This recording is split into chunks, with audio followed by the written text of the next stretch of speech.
Millions of people watched them every week, laughed at their jokes, and believed they knew exactly who they were. But behind the cameras of the Beverly Hillbillies, the story of Jethro and Granny was far more complex than anyone imagined. Because sometimes, the characters we love the most are built on realities we never get to see. Long before he became Jethro Bodine, Max Baer Jr. was living in the shadow of a very different kind of fame. His father, Max Baer, was a heavyweight champion, larger than life, powerful, unforgettable. But for the younger Baer, success didn't come easily.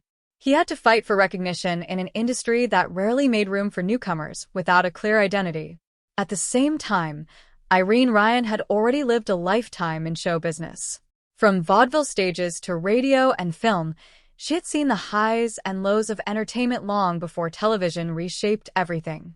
By the time she stepped into the role of Granny, she wasn't chasing fame, she was proving that experience still mattered.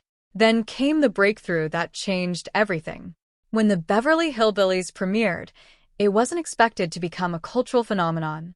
But almost overnight, it captured America's attention. Jethro's wide-eyed innocence and Granny's sharp wit created a dynamic that felt both hilarious and strangely authentic. Audiences didn't just watch them, they connected with them.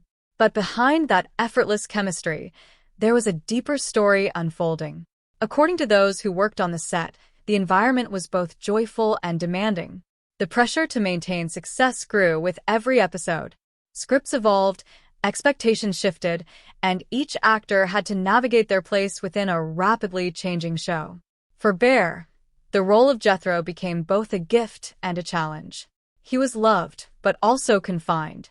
Many believe that as the show grew bigger, so did the quiet tension of being typecast. Baer wasn't just playing Jethro anymore, he was becoming Jethro in the eyes of the industry. And breaking free from that image would prove far more difficult than anyone expected. For Irene Ryan, the journey carried a different weight. Those close to the production remember her as disciplined, precise, and deeply committed to her craft.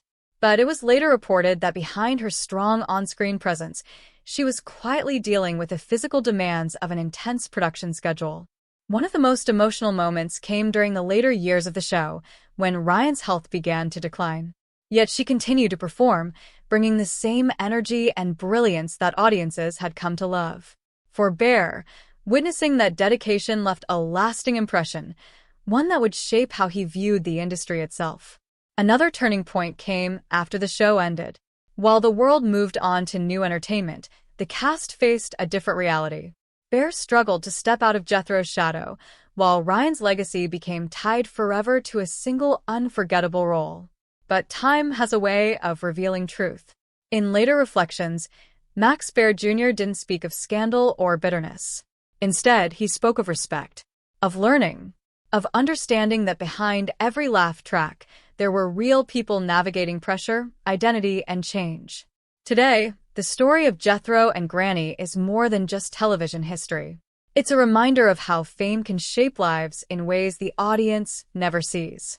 It's about resilience, about adapting, and about the quiet strength it takes to carry a role long after the cameras stop rolling. Because sometimes, the most important stories aren't the ones told on screen. They're the ones that take years to finally be understood. If this story gave you a new perspective, share your thoughts in the comments below.